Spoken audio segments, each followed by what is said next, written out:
Dr. Abdul Qadir Khan, brilliant scientist, trusted colleague, nuclear spy. There's no doubt that A.Q. Khan has made the world a much more dangerous place. He's made it much more likely that a terrorist group could one day get their hands on the nuclear bomb. Khan's master plan: to steal Europe's nuclear secrets. Build an atomic bomb for Pakistan. This is it. And set up a smuggling network to sell those secrets on to Middle Eastern states, from Libya to Iran. It's very dangerous if Iran gets the bomb. And let me just add, if there had been no A.Q. Khan, we would not have a crisis now. The cost would be in the region of $100 million US. Of course, we will pay. This was one-stop shopping. This was everything from enrichment of uranium to the actual warhead design. A nuclear network reaching as far as North Korea. I will not stand by as peril draws closer and closer. The United States of America will not permit the world's most dangerous regimes to threaten us with the world's most destructive weapons. But the West did too little, too late. It could have been stopped, without any doubt in my mind. I think it's one of the biggest failures in history. So we're all going to pay the price.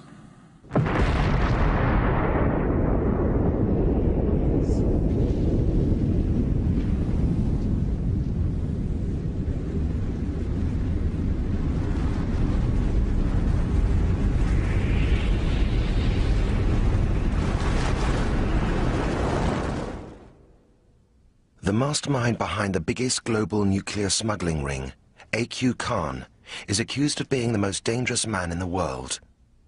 Khan is not permitted to tell his own story, and in this film he is played by an actor.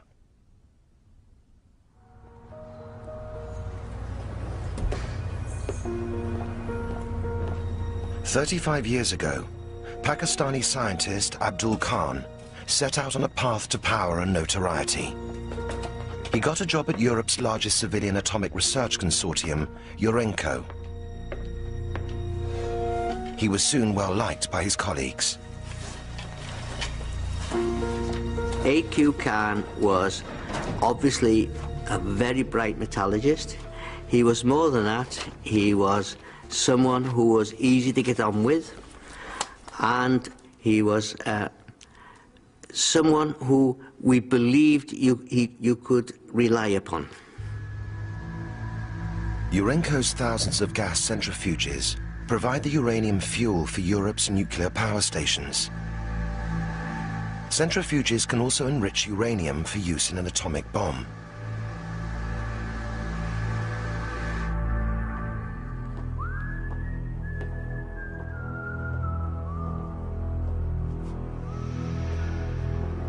Known to the Pakistani Secret Service as Agent Karim, Khan was on a spying mission.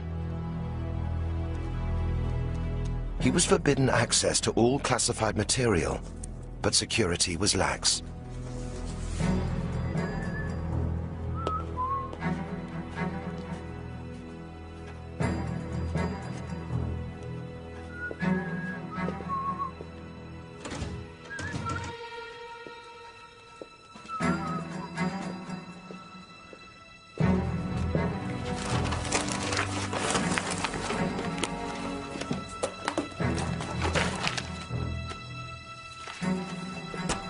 Good evening, Dr. Khan.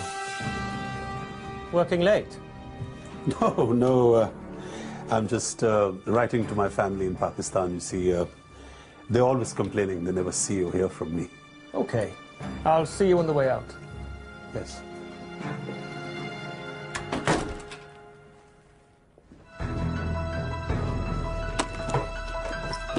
Still unsuspected, Khan flew to Pakistan at Christmas 1975. He took with him his Dutch wife and their 2 young children.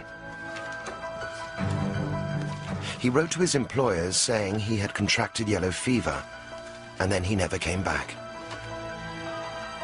And it would take the Dutch years to discover what Cont had stolen and why.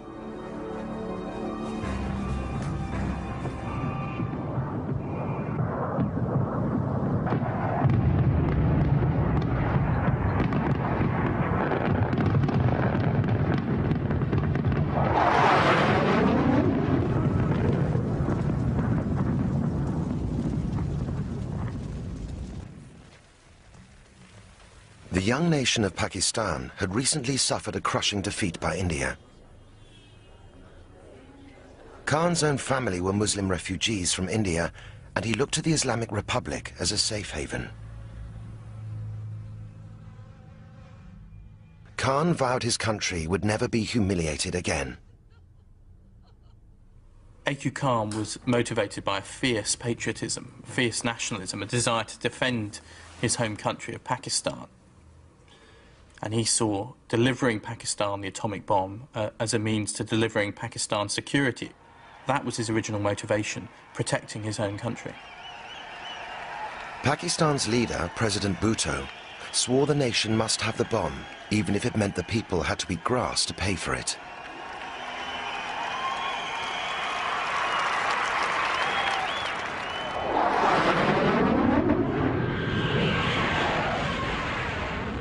It was a terrifying prospect. An atomic arms race in one of the world's most volatile regions. The next war between India and Pakistan could lead to a nuclear holocaust with global fallout.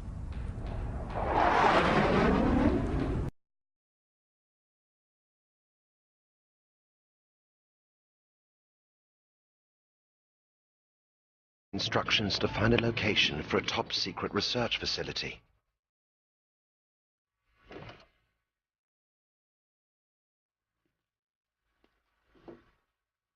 The code name was Project 706.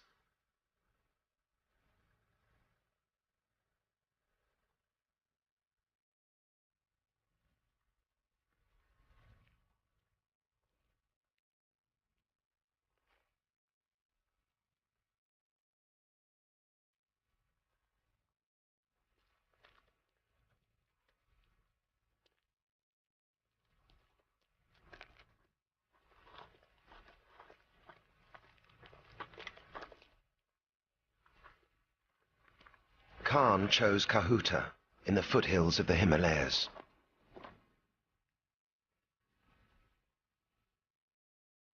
This is it. This is where we will build the plant. His task, to deliver Pakistan's nuclear bomb, the first in the Islamic world.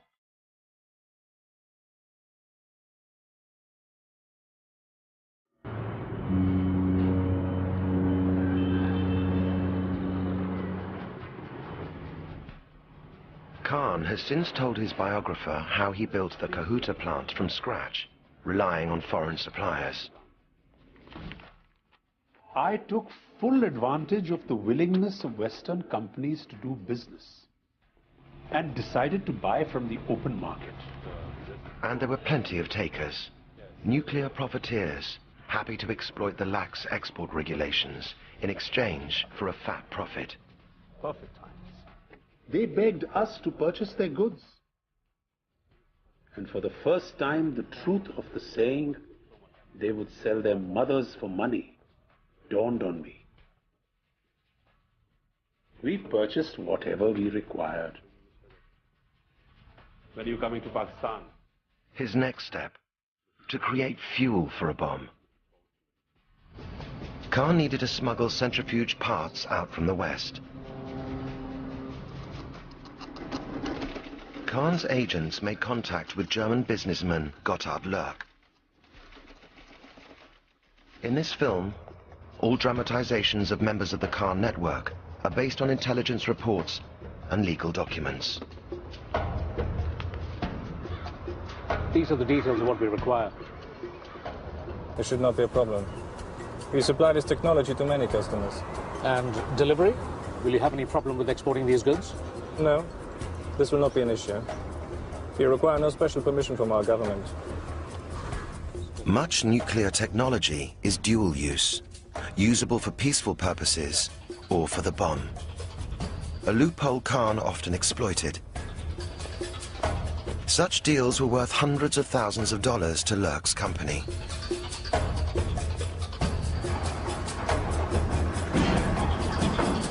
And with contacts all over Europe, Khan's bomb project rapidly accelerated. They were operating throughout Western Europe, to some degree in the Middle East. They had people all over the place. It involved a number of businessmen, friends of A.Q. Khan's from his days in Holland and Germany, and many, many others. They would purchase things using false end users, multiple transshipment points to disguise the fact of the ultimate destination being Pakistan. It was a very sophisticated operation. In the 1980s, the Dutch Secret Service launched an inquiry into Khan. His former colleagues at Urenco realized the enormity of his betrayal. He took the drawings of at least 2 designs of centrifuge from the Netherlands. He took them together with the lists of European suppliers who he knew then he could go back to and very quickly get the necessary raw materials, components and equipment.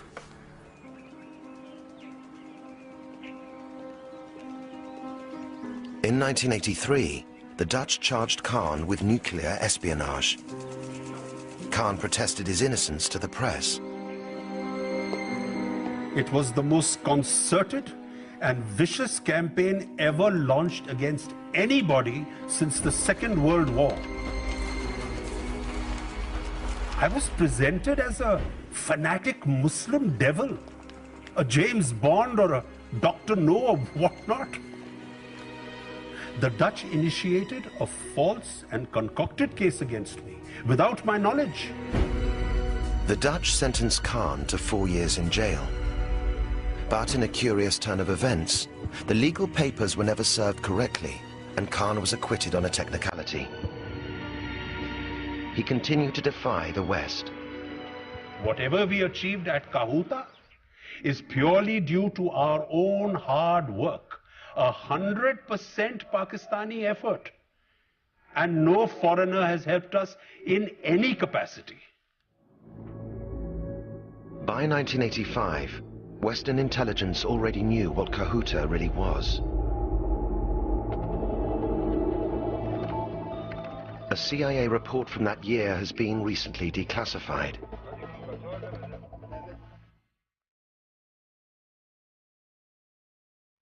Pakistan has had personnel and facilities dedicated to the pursuit of a nuclear weapons capability since 1971.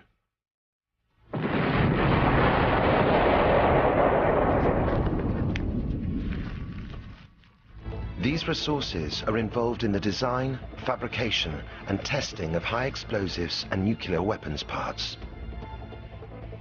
The West pressured Pakistan to cease their nuclear program.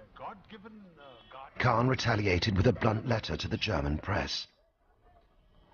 I would like question this bloody holier-than-thou attitudes of the Americans and the British. These bastards are the God-appointed guardians of the world to stockpile hundreds of thousands of nuclear warheads and have the God-given authority to carry out explosions every month. And if we start a modest program, we are the Satans, the devils. Khan had thwarted European justice, but Western intelligence continued to follow him on his travels. One of his frequent destinations was particularly alarming.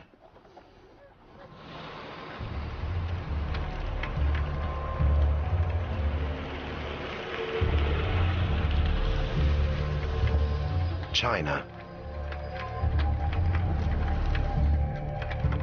Assalamu alaikum. Neha, very good to see you. What business did Agent Karim have with a communist superpower with the world's third largest nuclear arsenal?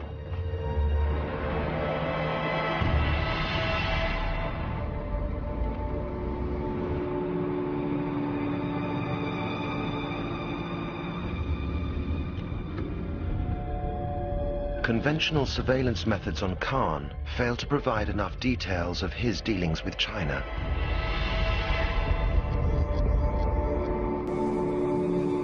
So the CIA mounted a bold operation, which they still refused to discuss in detail. All I can say is that the Chinese provided invaluable assistance to Pakistan's nuclear efforts. Okay? And I'd say the rest of it I can't go into because, you know, it's quite classified. They shadowed Cont on one of his frequent foreign trips and picked their moment.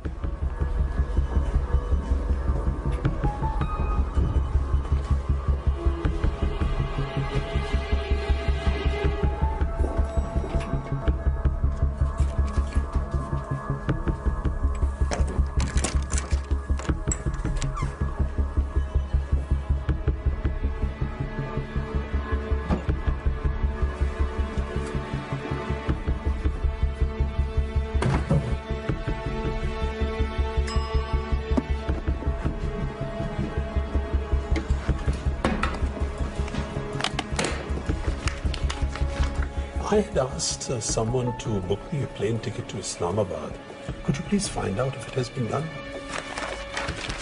The contents of Cont's briefcase confirmed that Cont had obtained the Chinese design for a nuclear warhead.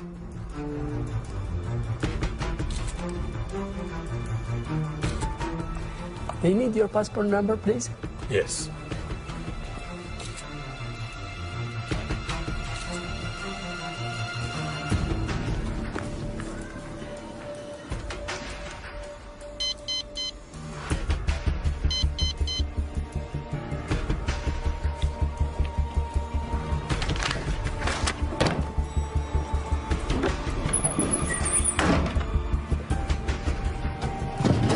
The CIA now knew the full significance of Cont's trips to China.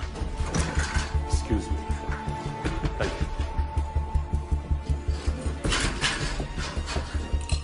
you. The nuclear weapons design which the Chinese provided Cont was vital because it was a tested design. It was a design that the Chinese had already found to be working and usable. And it was also a design for a bomb that could be fitted onto a missile and therefore could be delivered anywhere. Cont was also working on missiles, as well as nuclear fuel, and now weapons design. So if you put that together, Cont really had everything you needed for a deliverable nuclear bomb. It was a major breakthrough for intelligence, but stopping Cont was now no longer a priority.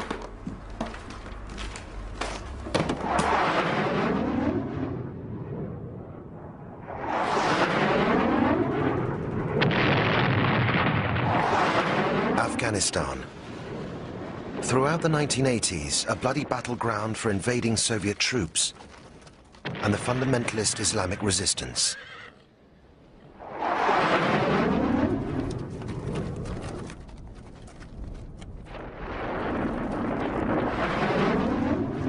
American policy: defeat the Russians at all costs and bring down the evil empire. And they needed a regional ally.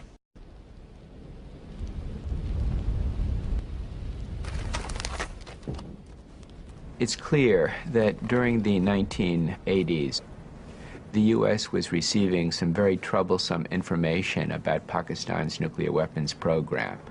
At the same time, of course, the U.S. was depending on Pakistan as a conduit of assistance to the Mujahideen in Afghanistan, in the hope of evicting the Soviet Union from Afghanistan. So even though the U.S. was aware of a number of these activities, it was very reluctant to come down very hard on Pakistan. Cont took full advantage of Pakistan's change in status. By the mid-80s, such was his confidence that his network even started to operate in the United States. Cont was after hardware to update his uranium centrifuges, but it was a step too far.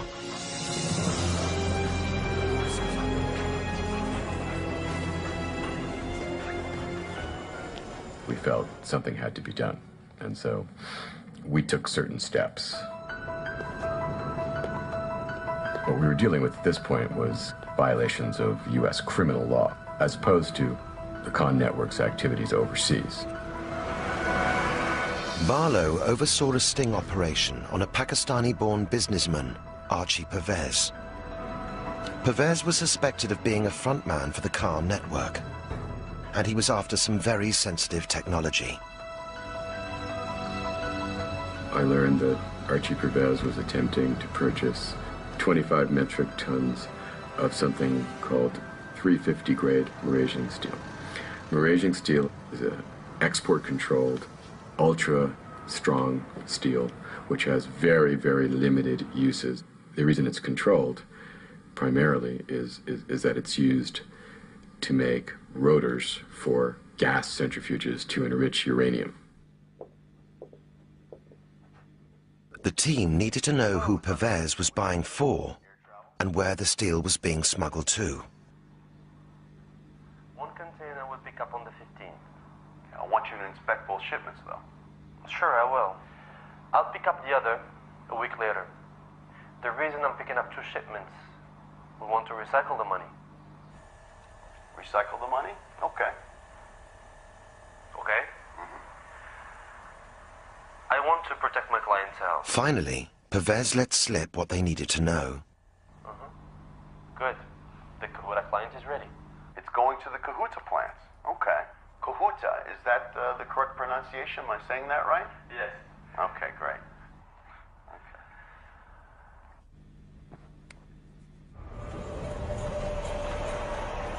Pervez had no idea it was a sting.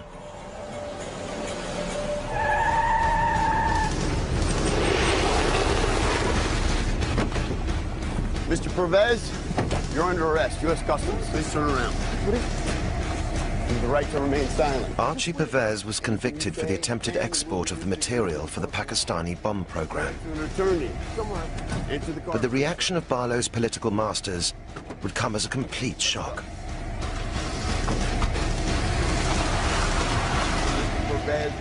The arrest caused a massive firestorm in Washington here.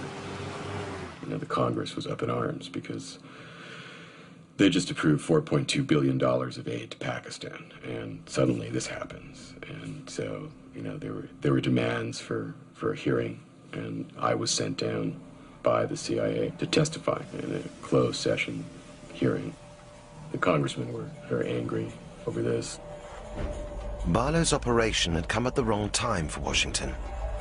Maintaining the alliance with Pakistan in the Afghan war against the Russians was more important than disrupting the Cont smuggling ring.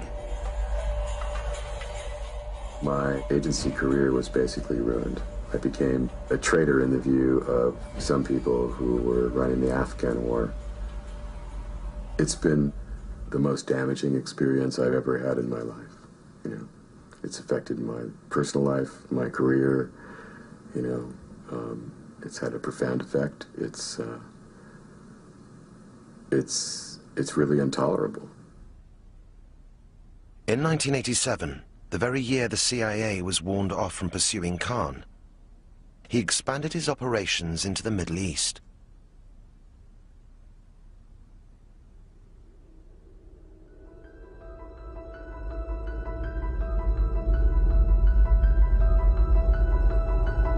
His headquarters were in Dubai, and the nature of his business was changing. The network was employing frontmen like BSA Tahir. Yes. A young, ambitious Sri Lankan, he ran a respected computer business, the SMB Group. We can guarantee on-time delivery and offer a full technical support. We would prefer a cash payment up front, but you can pay by check. SMB Computers. The cost. The cost would be in the region of, say, 75,000 US dollars. Not a problem. Good to do business with you. Assalamu alaikum, beta. Assalamu alaikum. How are you? Very well. Welcome to Dubai. Thank you, thank you. Tahir, often described as Khan's surrogate son, would rise from a lowly position in the procurement network to become the key figure after Cont himself. Have you read anything, please? Okay. Good. From Dubai, Khan plotted his next move. Dealing directly with Middle Eastern regimes hostile to the West and in the market for nuclear weapons.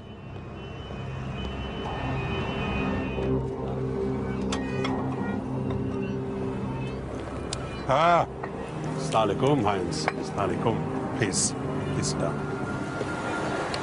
Said beta, I would like you to meet a friend of mine, Mr. Heinz Mabus. German businessman Heinz Mabus had already sold technology to the Iraq nuclear bomb program.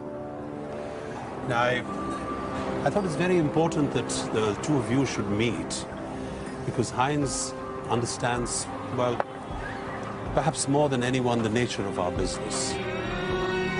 The West completely missed that in Dubai, Khan and his associates were not just buying, they were selling. It was a catastrophic failure of intelligence. In the 1980s, the US, the UK and other countries were watching the Khan network in terms of building Pakistan's own bomb. In the 1990s, Western intelligence agencies lost track of Khan. They really didn't appreciate what he was doing. They didn't understand that he'd made a shift from building Pakistan's own bomb to being a salesman. It would be years before the West obtained the first evidence that Khan was selling. They had to wait until after the first Gulf War, when UN weapons inspectors went into Iraq to check on Saddam's weapons of mass destruction, including his atom bomb project.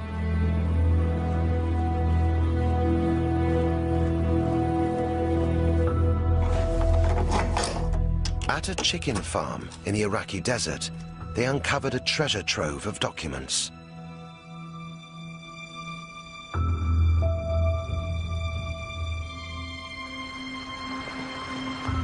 Now at the International Atomic Energy Agency in Vienna, where Khan's former colleague at Urenco, Trevor Edwards, works as a weapons inspector. Still classified, the chicken farm documents include the AB, or atom bomb memo. The memo reveals that in 1990, the Iraqi Secret Service had received an offer from Khan's network. Dr. Abdel Qadir Khan is prepared to give us project designs for a nuclear bomb, materials from Western European countries via a company he owns in Dubai. Ironically, Saddam turned them down because he thought it was a CIA setup.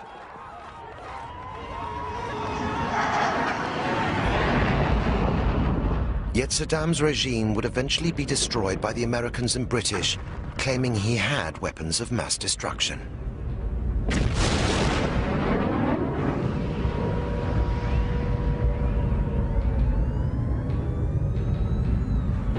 Inexplicably, the West did nothing to stop the very man who had tried to sell Saddam nuclear secrets.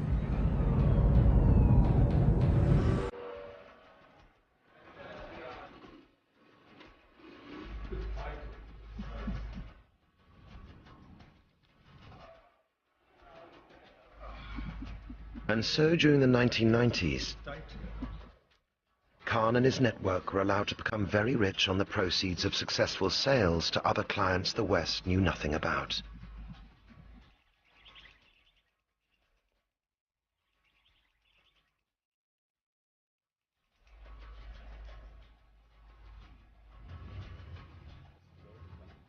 Khan became a multimillionaire with a large property portfolio, a collection of vintage cars, and a taste for tailor-made suits. Here, I'll take 2 shirts of the same size, please. Thank you. I think Kant was motivated by a mixture of greed and idealism. Greed was definitely there. He amassed a large amount of money. But he also did have wider ideological motivations. Motivations partly centred around resentment of the West, partly centred around a desire to spread the bomb to as many countries as possible, because he believed it was the right of countries to have a nuclear bomb for their own security if they wanted it. May 1998. Pakistan exploded its first bomb in response to Indian nuclear tests the same month. The threat of atomic warfare on the subcontinent between the two enemies was now ever present. But overnight, Khan became a hero in Pakistan and much of the Muslim world. I remember how President Musharraf praised me to the Pakistani people. Allah Almighty has heard our nation's prayers. You are a national hero. Your place in history is assured.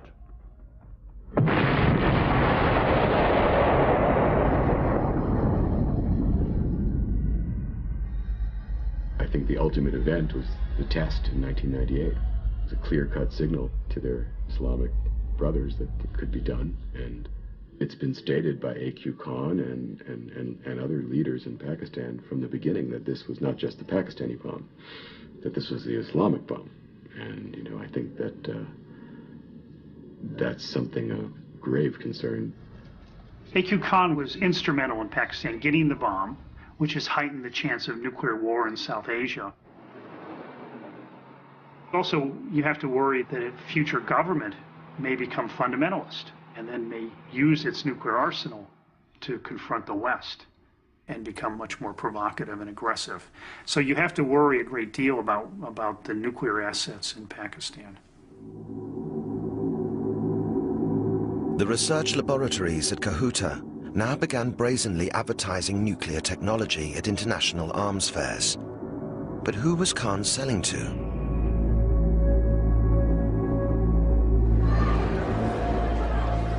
There were a number of warning signs that Khan might have been up to something more dangerous. There were signs from Khan's unusual travel. He was travelling to a lot of countries around the world where it wasn't clear exactly what he was doing. One of these countries was the brutal communist dictatorship of North Korea, which was actively seeking nuclear weapons. The Koreans provided Pakistan with missiles for their atomic arsenal.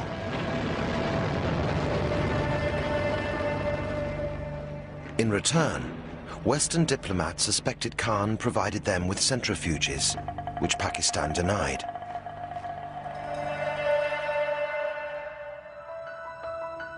As concerns grew in the late 1990s, intelligence on Khan was made top priority.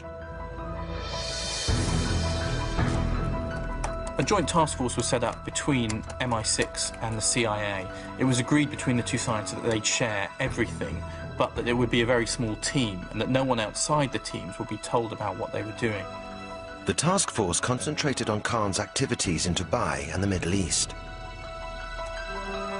and made a shocking discovery. For a valued customer as yourself, I think it is important that we should meet in person. And of course, Khan's network was dealing with one of the West's sworn enemies, Colonel Gaddafi. Libya had orchestrated terrorist attacks against the West, including the Lockerbie atrocity, which cost 270 lives. The intelligence team knew Libya wanted to buy nuclear weapons materials and suspected Khan was prepared to sell them. The question was, what to do about it? We had to make a decision. Do we stop this activity or do we watch it longer in the hope of understanding it better so that when we moved against it, we could take it out by the roots? And it was clearly the preference in Washington to watch it, track it better. And when we understand it better and feel we can eradicate it more completely, to take action only then. But the pursuit of Khan was suddenly thrown off course.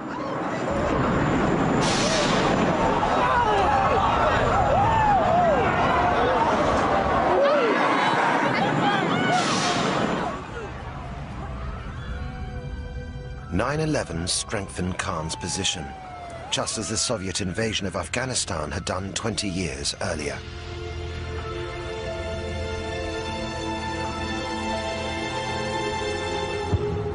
September the 11th attacks hugely complicated and slowed down efforts to stop A.Q. Khan. That's because all of a sudden Pakistan was a very important ally for the United States. The US needed Pakistan's help in going after Al-Qaeda and going after Osama bin Laden.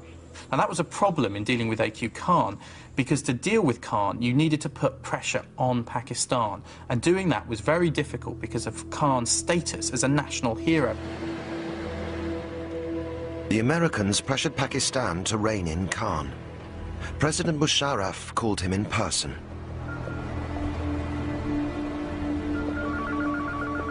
Arey, salam alaikum, Musharraf Saab. This is indeed an honor.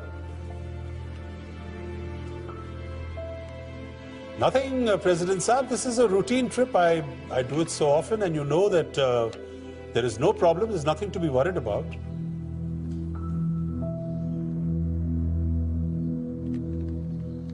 President Saab, why are you bothering yourself with the details? You know that when I am there, everything will be okay, inshallah.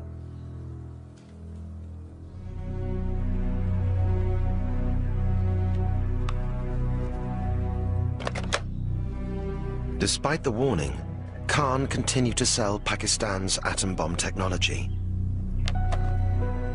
But his cover was about to be blown.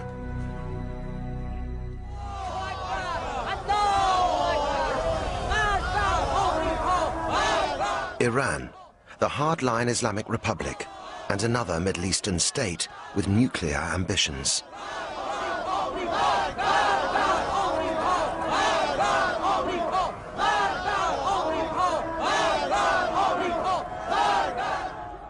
In 2002, an Iranian exile group revealed to the world the existence of an unknown uranium enrichment facility.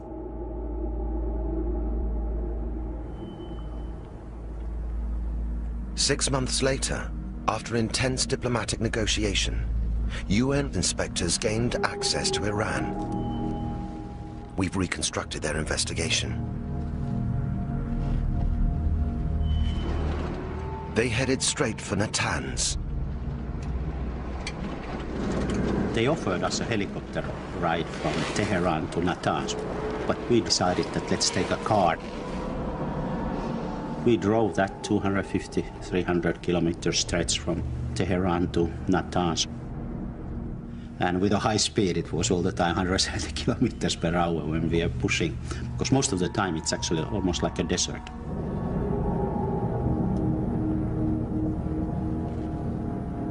When you get there, you realize that the whole complex is very secretive. The major plant will be underground once it's built. It's not yet built, but once it is built, it'll be underground. And above ground, there is a pilot plant under construction. The inspectors were taken to a conference room and presented with details of the enrichment program.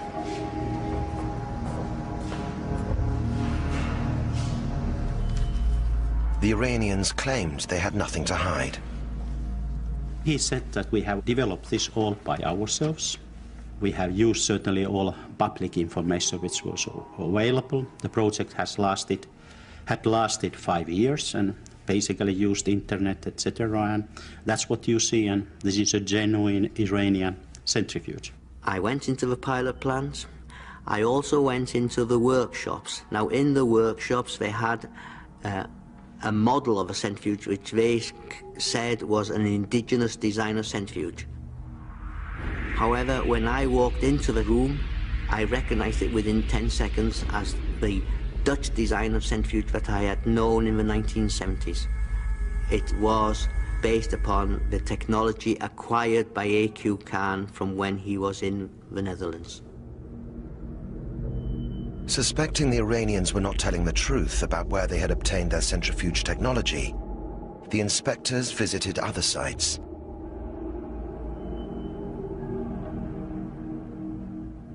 The Iranians claimed that this was just an old watch factory. Their investigation was to reveal far more.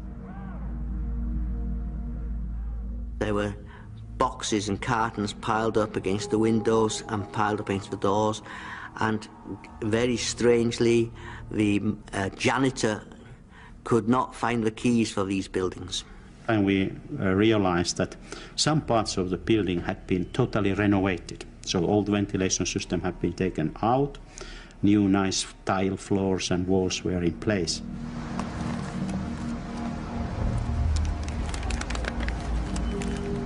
The swipe samples later revealed traces of uranium. The site Kalai had been used for attempted enrichment. But far more worrying, chemical analysis showed the centrifuges could not have been built in Iran. Conclusion: the Iranians were lying.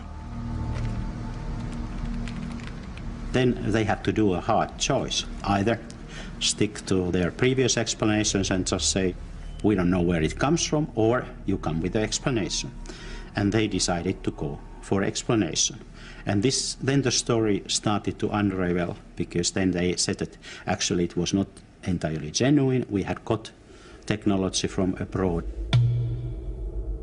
To the astonishment of the inspectors, the Iranians confessed. They had held a series of meetings with the Cont network starting 16 years before, in Dubai in 1987. Khan had 3 trusted lieutenants at the 1987 meeting. Tahir, his uncle Mohammed Farouk, and the German businessman Heinz Mabus.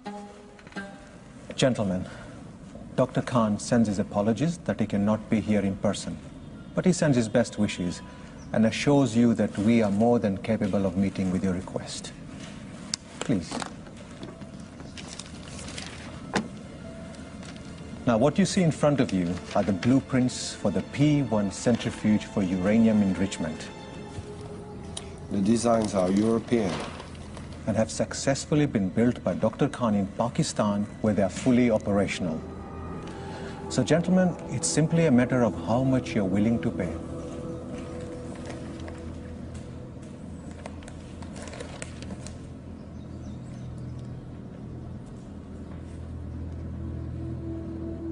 The Iranians wrote a check for $3 million.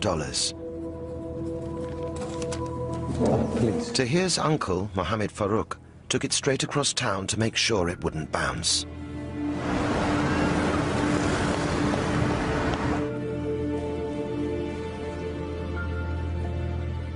The check cleared. Khan had helped Iran along the road to nuclear power. Gentlemen, we are in business. Business with you. Go to the business with you. The Iranians also revealed that later, Tahir sold more centrifuge designs and components. Price, several $1 million, paid in cash. Clearly, the U.S. was looking in the wrong place. The Pakistani-Iranian link was off our radar screen. We were just not aware of what was taking place in that channel. And I think that was a considerable failure of intelligence. It was now known that Khan had tried to sell to Iraq. There was no hiding the fact that Khan had sold to Iran, and details of even more lucrative deals were about to emerge. Libya. In a dramatic twist in 2003, Libyan leader Colonel Gaddafi announced he wanted to end years of international isolation. The bargaining tool, a promise to give up his ambitions for nuclear weapons. Months of secret talks followed, but the joint MI6-CIA operation had set its sights on stopping Khan once and for all. This group divided up the targets. They divided up the businessmen in the Cont network and agreed which of them would target each of those businessmen to try and turn them, to try and get information from them, to try and eavesdrop on them. And they soon got a breakthrough implicating Libya.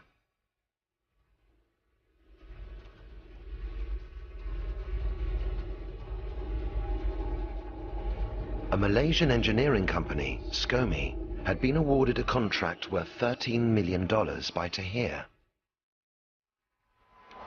The factory was told that the specialist equipment was for the Middle Eastern oil industry. And Scomey believed this to be the case.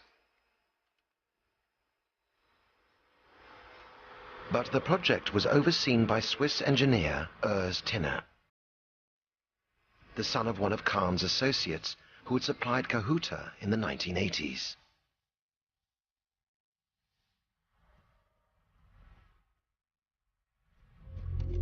The MI6 CIA team activated a double agent at the heart of the Kahn network. He provided the evidence they needed.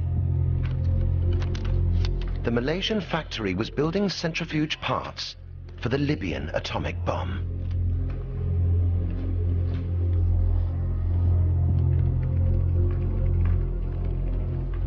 In 2003, the same source provided an invaluable tip-off.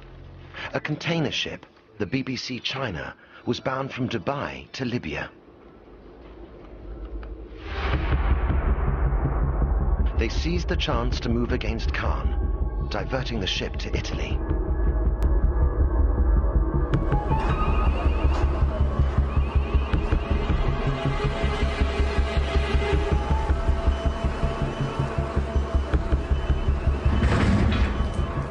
Here, a joint team of CIA and MI6 weapons experts waited to examine the cargo.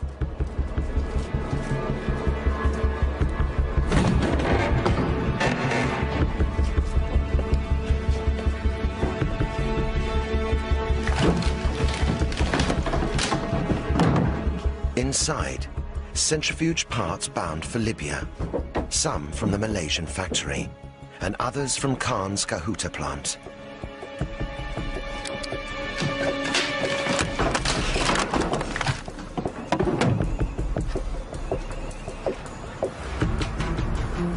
Libyan diplomats were urgently summoned to London.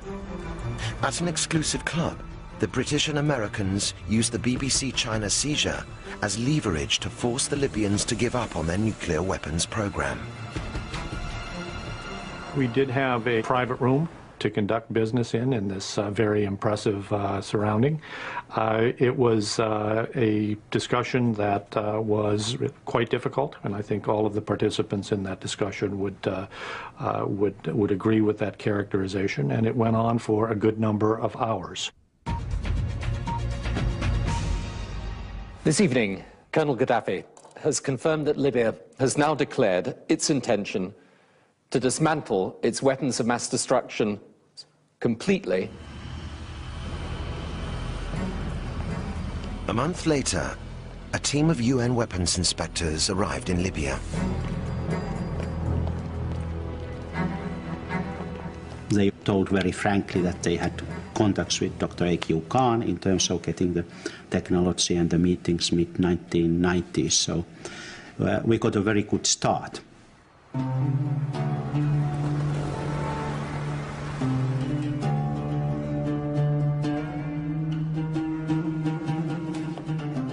The Libyans revealed they held a series of meetings with Khan as long ago as the 1990s. In Dubai, Istanbul, and Casablanca.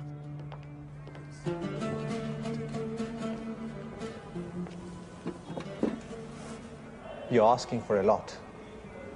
Are you saying it's not possible? Of course it is possible. You've come to the right people. There is no reason why what has been achieved in my country should also not be possible in yours. Inshallah. Inshallah. Inshallah. But now we must discuss the costs. For a project of this scale, including production, delivery, and our expertise, the cost would be in the region of $100 million US.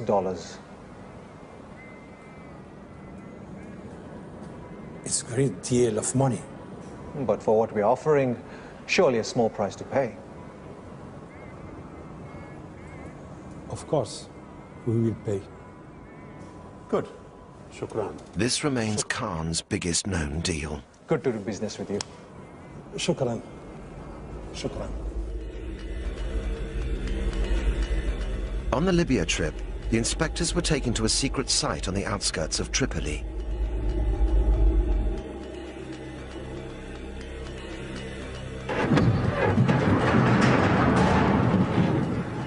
Here they saw for themselves what the Libyans had bought. From the Cont research laboratories in Ceuta, vacuum pumps and rotors for centrifuges. From Malaysia, precision parts manufactured by SCOMI. Perhaps most damning of all, a bag from Cont's tailor. Inside, the Chinese nuclear warhead design. This was one-stop shopping. This was everything from enrichment of uranium to the actual warhead design.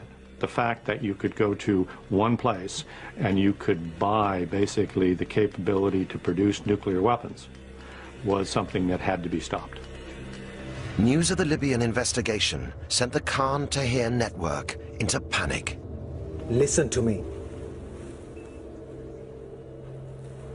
Listen. Now, it is vitally important that you destroy everything relating to Libya. Yes, all the documents, all the emails, everything.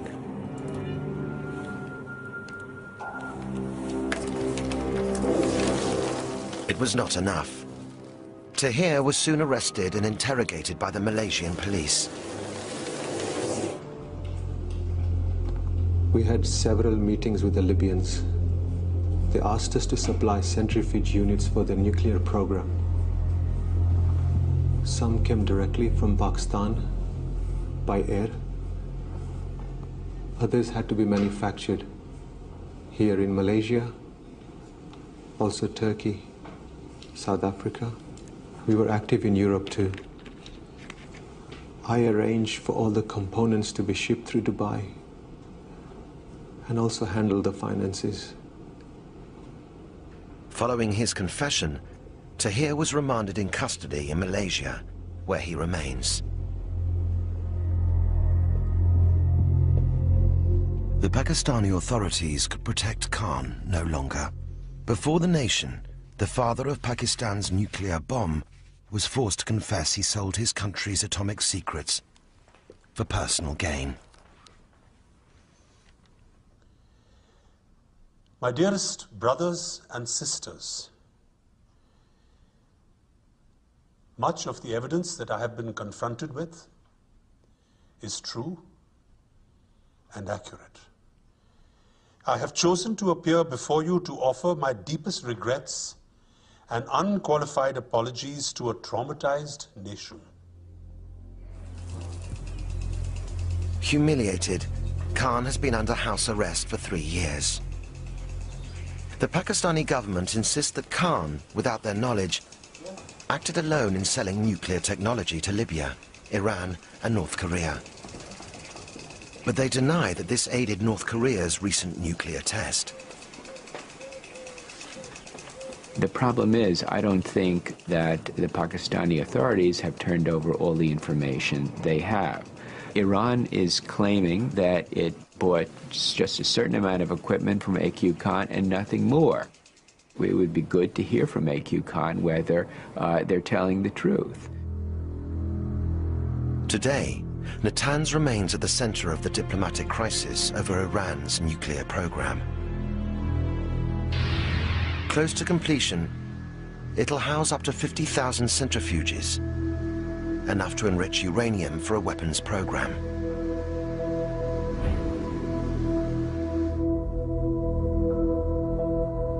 Iran insists that this is for peaceful purposes only. But in Washington, few believe that President Ahmadinejad is telling the truth.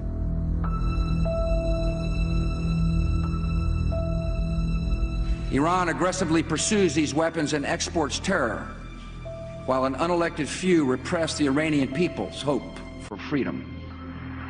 It's very dangerous if Iran gets the bomb. And let me just add, if there had been no AQ Cont, we would not have a crisis now. Iran would not have been able to make progress on building gas centrifuges without the assistance of AQ Cont and his associates. The blame for this crisis really should rest squarely with Cont. And it has since emerged that Khan's one-stop shopping network has been involved in more than supplying centrifuges.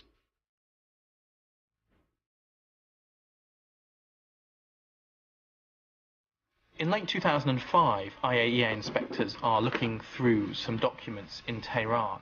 They find one set of documents which is particularly interesting. It's a set of documents on how to cast uranium metal into a sphere. Now, what's unusual about this is something you only really need to do if you're making a nuclear bomb. And these documents bear very close similarities to some of the documents that came out of Libya that had been found in the Good Looks Taylor bag. They actually look like they come from the same family, the same set of documents. This immediately points to the suspicion that A.Q. Khan had also provided Iran with some kind of nuclear weapons information, and therefore that the Iranian program was not just peaceful, as the Iranians claim, but might have been geared towards weapons.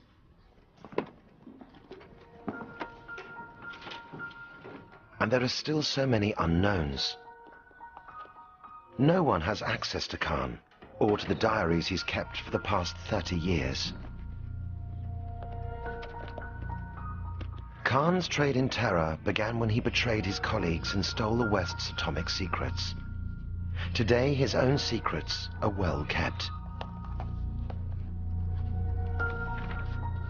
There's just a lot of information that's vital to the security of the West, to the security of the world, that A.Q. Khan has locked away in his head that we don't have access to.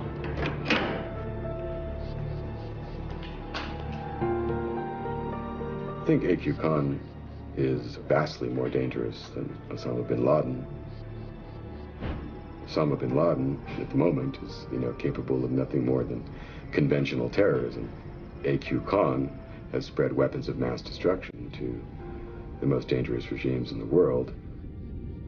Nuclear weapons technology is now available on the black market, thanks to A.Q. Khan, the trader in terror. The worst nightmare is that Khan's information will get into the hands of terrorists, or already has, and that it'll be key for them to be able to make a nuclear weapon that destroys one of our cities.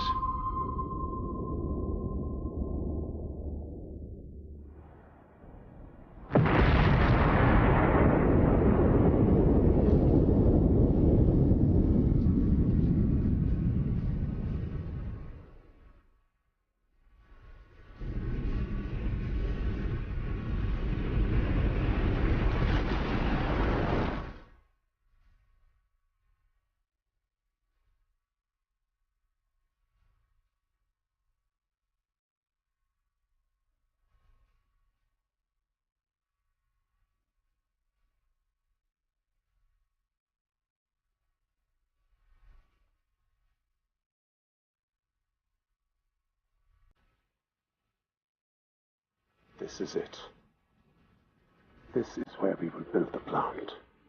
His task: to deliver Pakistan's nuclear bomb, the first in the Islamic world.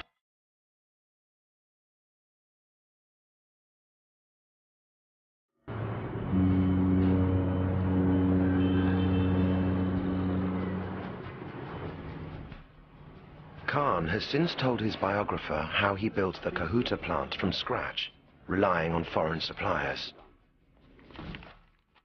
I took full advantage of the willingness of Western companies to do business and decided to buy from the open market. And there were plenty of takers, nuclear profiteers, happy to exploit the lax export regulations in exchange for a fat profit. Perfect times. They begged us to purchase their goods.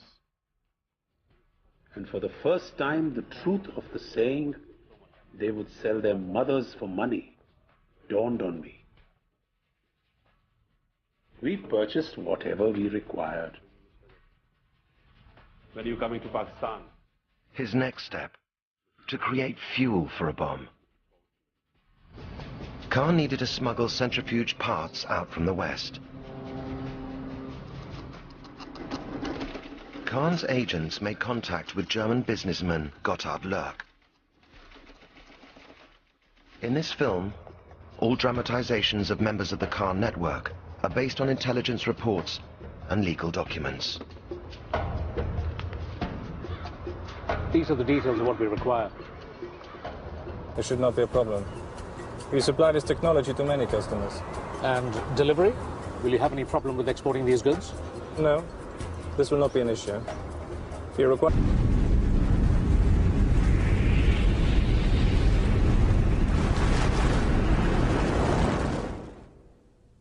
The mastermind behind the biggest global nuclear smuggling ring, A.Q. Khan, is accused of being the most dangerous man in the world.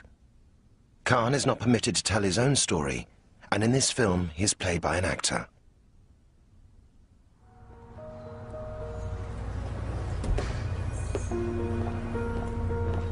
"35 years ago, Pakistani scientist Abdul Khan set out on a path to power and notoriety. He got a job at Europe's largest civilian atomic research consortium, Urenco. He was soon well liked by his colleagues. A.Q. Khan was obviously a very bright metallurgist. He was more than that. He was someone who was easy to get on with, and he was someone who we believed you could rely upon. Urenco's thousands of gas centrifuges provide the uranium fuel for Europe's nuclear power stations. Centrifuges can also enrich uranium for use in an atomic bomb.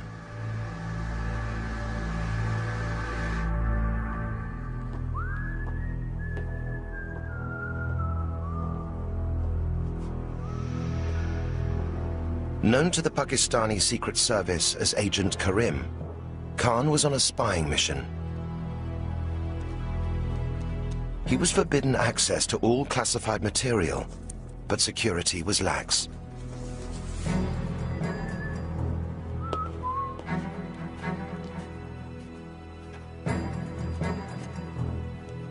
A.Q. Khan was motivated by a fierce patriotism, fierce nationalism, a desire to defend his home country of Pakistan. And he saw delivering Pakistan the atomic bomb as a means to delivering Pakistan's security. That was his original motivation, protecting his own country. Pakistan's leader, President Bhutto, swore the nation must have the bomb, even if it meant the people had to eat grass to pay for it.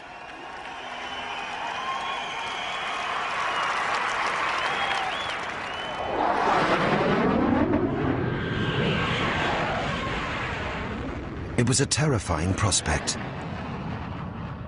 An atomic arms race in one of the world's most volatile regions.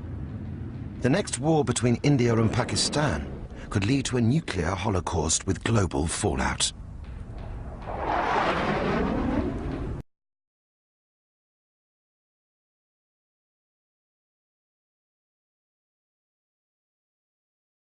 Instructions to find a location for a top-secret research facility.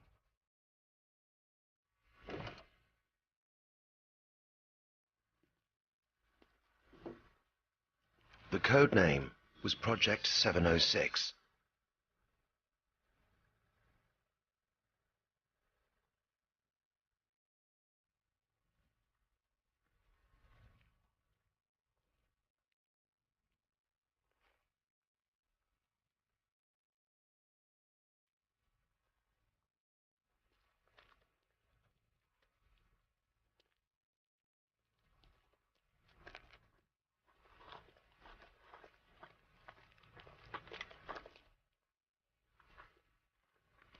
Khan chose Kahuta in the foothills of the Himalayas.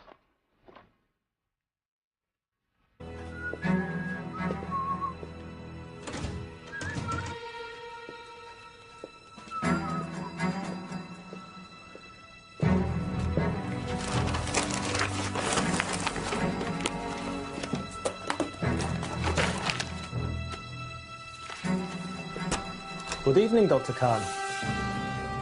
Working late? No, I'm just writing to my family in Pakistan. You see, they're always complaining they never see or hear from me. Okay. I'll see you on the way out. Yes.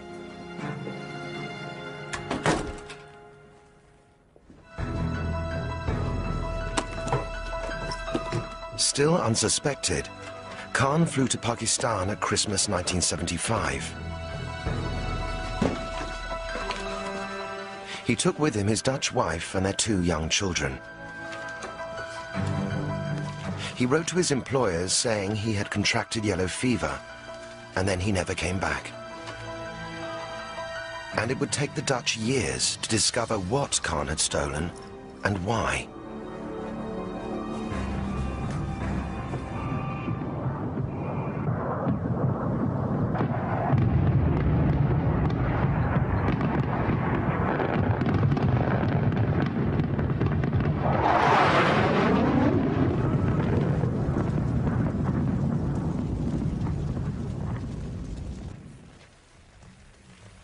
The young nation of Pakistan had recently suffered a crushing defeat by India. Khan's own family were Muslim refugees from India, and he looked to the Islamic Republic as a safe haven. Khan vowed his country would never be humiliated again. Dr. Abdul Qadir Khan, brilliant scientist, trusted colleague, nuclear spy. There's no doubt that A.Q. Khan has made the world a much more dangerous place.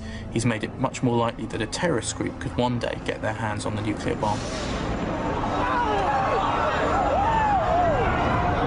Khan's master plan: to steal Europe's nuclear secrets. Build an atomic bomb for Pakistan. This is it.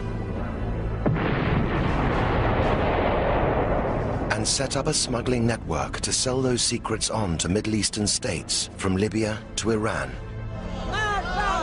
It's very dangerous if Iran gets the bomb. And let me just add, if there had been no A.Q. Khan, we would not have a crisis now. The cost would be in the region of $100 million US. Of course, we will pay. This was one-stop shopping. This was everything from enrichment of uranium to the actual warhead design. A nuclear network reaching as far as North Korea. I will not stand by as peril draws closer and closer. The United States of America will not permit the world's most dangerous regimes to threaten us with the world's most destructive weapons. But the West did too little, too late. It could have been stopped, without any doubt in my mind. I think it's one of the biggest failures in history. So we're all going to pay the price.